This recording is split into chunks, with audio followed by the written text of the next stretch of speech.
Dilemme de Martin Mongin.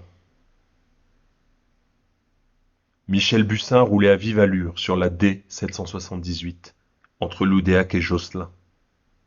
Il connaissait bien cette portion de départementale, qu'il empruntait au moins une fois par semaine pour aller voir l'un de ses meilleurs clients, installé dans la zone industrielle de La Rochette. Le paysage défilait à sa droite et à sa gauche, mais il était concentré seulement sur l'asphalte qui déroulait sa bande noire devant lui. Au lieu-dit Les Forges, il y avait une grande ligne droite qui courait sur presque 5 kilomètres. En s'y élançant, il repensa à son rendez-vous de 11h15 et il appuya encore sur la pédale de l'accélérateur. Les pensées erraient dans son esprit quand il détecta la présence d'un feu tricolore de chantier posé sur le bas-côté, au milieu de cette grande ligne déserte. C'était la première fois qu'il en voyait un à cet endroit. Mais l'instant d'après, il réalisa que le feu était rouge et il pila brutalement. Les pneus crissèrent sur la chaussée. Sa ceinture de sécurité se tendit et la voiture s'immobilisa. Il regarda la campagne autour de lui. Nulle part il n'y avait la moindre trace de travaux en cours.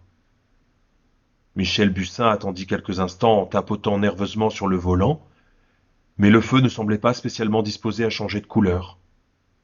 Alors il trépigna sur son fauteuil. Chaque seconde qui passait lui faisait perdre un temps précieux.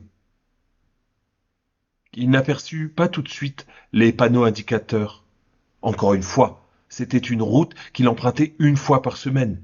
Il la connaissait mieux que ceux qui l'avaient faite. Il savait donc qu'après ce feu de signalisation tombé du ciel, la D-778 continuait en ligne droite sur 2 bons kilomètres avant de se déporter légèrement vers le sud à l'entrée de Josselin. Mais en relevant la tête, il découvrit avec stupéfaction qu'à quelques dizaines de mètres devant lui, la route se divisait en deux. Il écarquilla les yeux. De chaque côté, un grand panneau blanc, taillé en flèche, pointait vers les lointains. Sur celui de gauche, il lut Le monde d'avant. Et sur celui de droite, c'était Le monde d'après. Ça lui parut complètement dément. Il n'avait jamais entendu parler des deux patelins en question, mais surtout, il ne voyait pas comment un tel embranchement avait pu sortir de terre comme ça du jour au lendemain.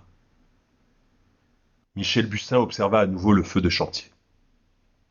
Parfois, sur certains modèles, une sorte de chronomètre décomptait les secondes qui restaient. Mais celui-ci n'en avait pas. Il regarda sa montre. Ça faisait presque 10 minutes qu'il était immobilisé là. Et il repensa à son client qui devait s'impatienter dans son bureau.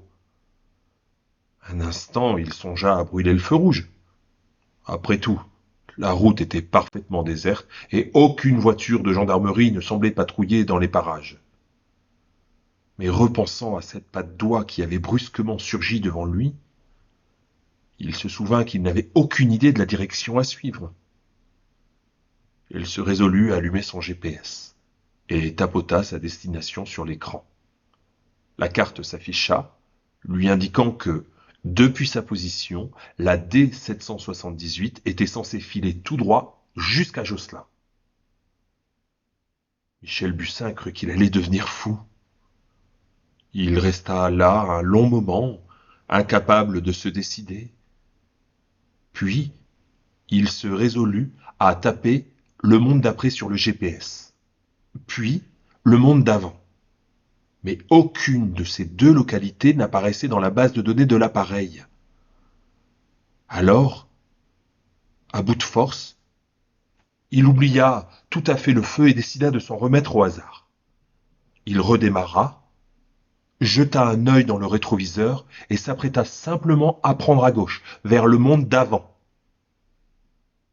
Mais alors qu'il passait la première et commençait à accélérer, il constata que, de ce côté-ci, le bitume était constellé de nids de poules et de plaques de goudron, sans compter ces grandes flaques d'huile qui cuisaient au soleil.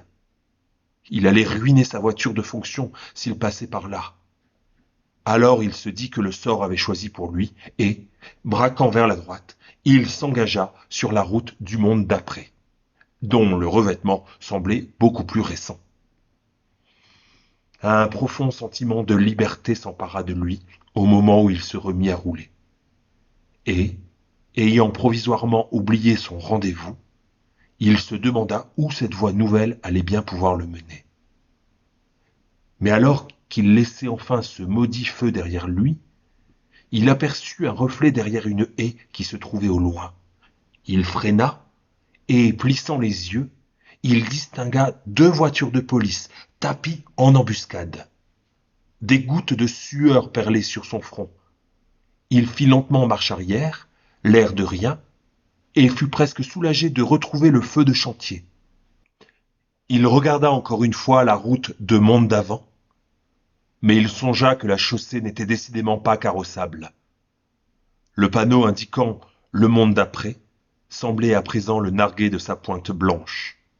Alors, pensant à ces flics prêts à le prendre en flagrant délit, il coupa le contact de son véhicule, regarda ce feu désespérément rouge et se résigna à attendre.